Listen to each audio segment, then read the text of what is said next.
it's time. Step right into the world of retro gaming as we delve into the murky depths of the Worst Amstrad CPC Games. Prepare to discover how these titles compare to the superior Commodore 64 versions. Kicking off our countdown at number 10 is Punchy.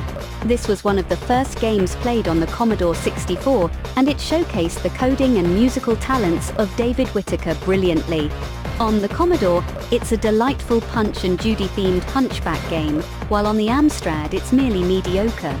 On to number 9, where we find Hunchback. On the Amstrad, this game feels more like an Acorn Electron title than an arcade. It may look alright on the surface, but the inconsistent speed of the gameplay makes it infuriatingly difficult. The Commodore 64 version, on the other hand, was a compelling reason to own the console. At number 8, we have Emlyn Hughes International Soccer.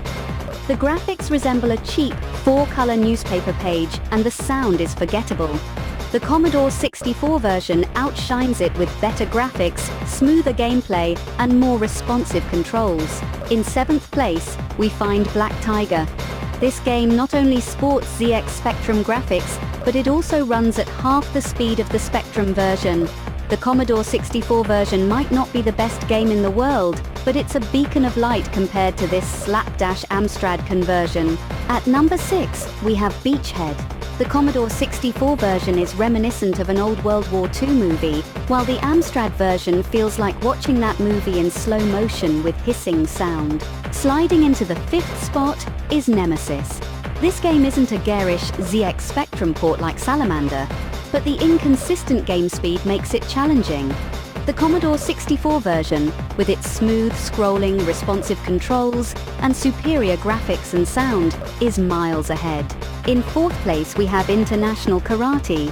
Strip away the lovely graphics and music of the Commodore 64 version, and you're left with a jerky, ugly game with music only a small child could enjoy. Coming in at number 3 is Salamander, an abysmal conversion of the Konami arcade game. The Commodore 64 version runs smoothly, boasts impressive graphics, and loads much faster from the cassette. Almost at the end of our list, in 2nd place, is Whizball. The Commodore 64 version is a super smooth arcade-quality game with responsive controls, great graphics, and incredible music and sound effects. The Amstrad version lacks all of these, making it one to avoid. And finally, the worst game is Uridium. The Commodore 64 version is a true arcade-quality scrolling game with fantastic graphics, excellent sound, and responsive controls. The Amstrad version, a mere coaster for the many cups of coffee you'll need to stay awake while trying to play it. So, there you have it, a list of the worst Amstrad CPC games that simply fail to measure up to their Commodore 64 counterparts. The world of retro gaming is filled with hits and misses, and these games definitely fall into the latter category.